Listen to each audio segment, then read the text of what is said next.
Hello, everybody, and welcome back to another episode of Moving to Sarasota. Today, we are talking all about how to buy a house sight unseen.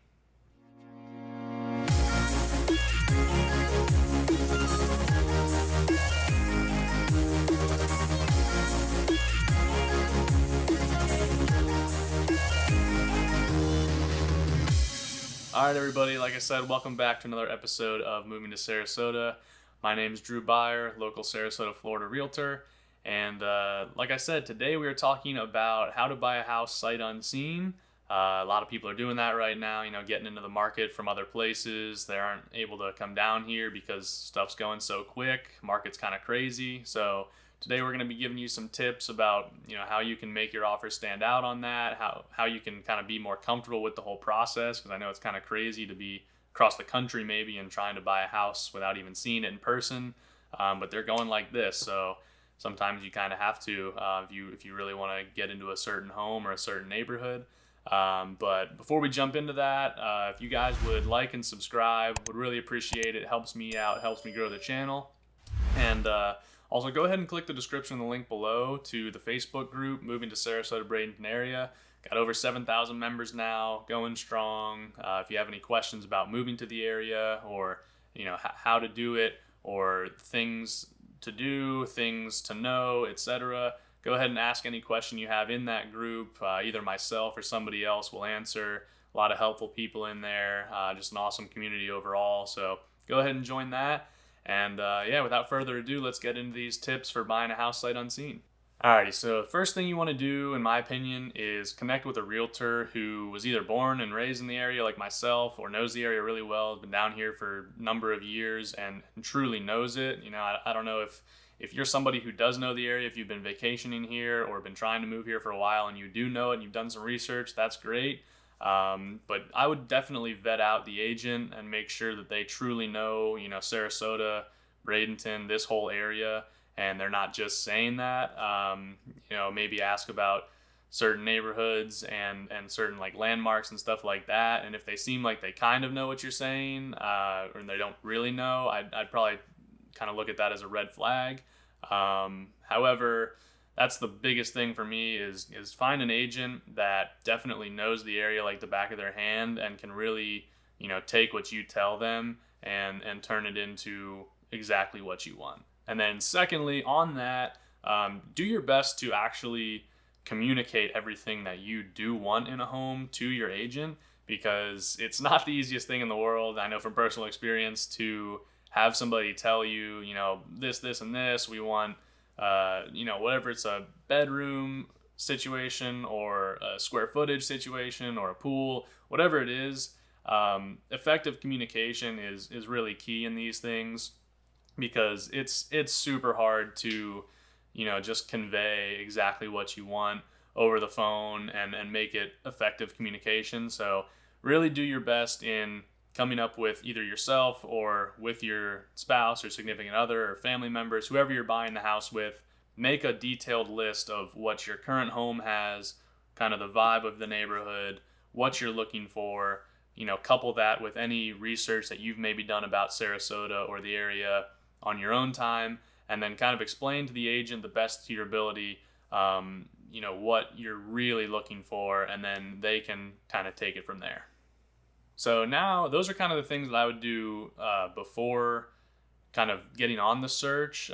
So now we'll kind of move into, all right, you've researched areas, you've talked with an agent, you have sort of an idea of the areas you want to target. Now you're actually, moving into the search phase, and now you're with your realtor. Okay, this listing came up. They want you to go see it.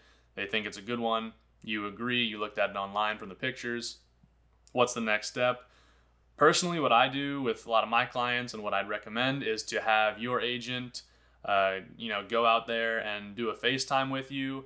If the service is bad, then I would have them record video for you throughout the home, narrate it if possible, give you an idea of all the different stuff that's going on in the home, what it looks like, all that kind of stuff. And that's kind of the next step for me is definitely get an agent who is willing to go out there for you, whether it's one house or 20 houses, take video, do a FaceTime with you if you're available, if the service is good enough, and really give you a feel for that home as opposed to just the pictures online, which don't always do it justice.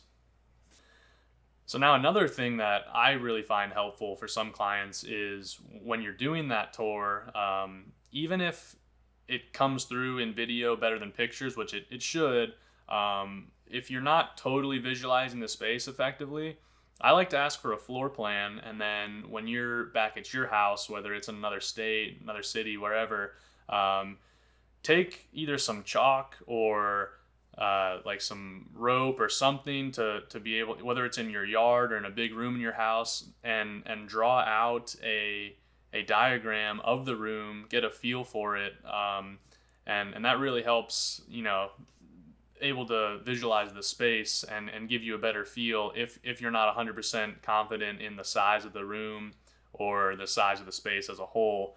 That can be a really helpful tool to kind of give you that more firm yes or no on a property.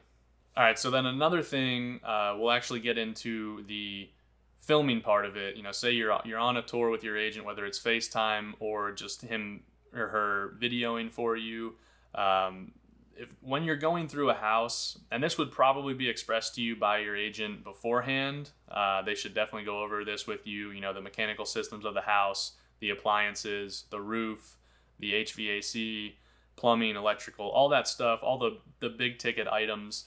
Know that going into it, or while you're on your video tour with the agent, definitely bring these things up, because these are big swings for you cost-wise in a home. It could be nothing out of pocket because all these things are in good shape, or potentially $100,000 that you have to spend if the roof is shot, the HVAC is shot, you need a big plumbing repair, you need to rewire some stuff. These could be enormous items depending on the size of the house, the location, all that stuff. So definitely that's the big question when you're on a tour with an agent is you want to be sure that all those things are in sound mechanical order. And then another question is going to be, how does the house smell? Actually, it sounds kind of funny, but is there any kind of just hint of smoke or mold or mildew, anything like that? Those types of smells. Does it smell fresh? Does it smell like it's well taken care of? That stuff matters in a property. There might be some properties that smell a little bit different if it hasn't been lived in for a while. That's not a big deal, but you're looking for stuff like smoke and mold, etc. Another big question, especially in some of these HOA communities, is going to be, hey, Mr. Agent, can you take me outside and show me how close I am to my neighbors? That's a big one. Some of these neighborhoods now, you're looking at about 8 feet between houses, which sounds crazy, but it's super close. And that's another big no-no for people is they, they're all excited. They see the awesome house and the pool and everything, and then they get there, they're already under contract, and they're like, oh man, I didn't realize how close I am to my neighbors, and that can be a huge problem for you and your realtor. So definitely make sure you nip that one in the bud as well. And then lastly, one more little one. It could be a big one actually for some people, depending on if you have little kids or if you're a light sleeper or whatever. Traffic noise and outside ambient noise in general. Is it close to a busy street? Is it on a busy street? Do you back up to a road that's near, say, 75 or 41, something like that? Some of our big roads here.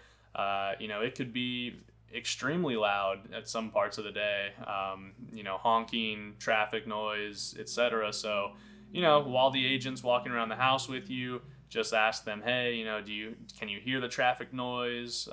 You can try to hear it through the phone. It doesn't work that well, but maybe just ask them, hey, are there a lot of cars? Is it pretty quiet? Do you hear anything? And, see what kind of feedback you get from them. But yeah, guys, so overall, that is pretty much it for buying a house sight unseen. Everything else kind of gets taken care of by the agent. That's something you can discuss with them depending on the specifics of your deal, your situation. But in general, those are the things that I'd recommend looking out for. Talk to your agent about them. If you guys are looking to buy or sell in Sarasota, Bradenton area, please let me know. I'd be happy to help you guys out with anything you might need. go ahead and text me, call me, email me. Happy to help. And go ahead again, like I said, click that link in the description below to join the Facebook group, Moving to Sarasota Bradenton area. Again, just a ton of great stuff going on in there. Lots of questions being answered, people helping out. It's awesome to see. And lastly, if you guys could like and subscribe, would really appreciate it. Helps me grow this channel, keep doing what I'm doing. And yeah, other than that, I think I will see you guys in the next video.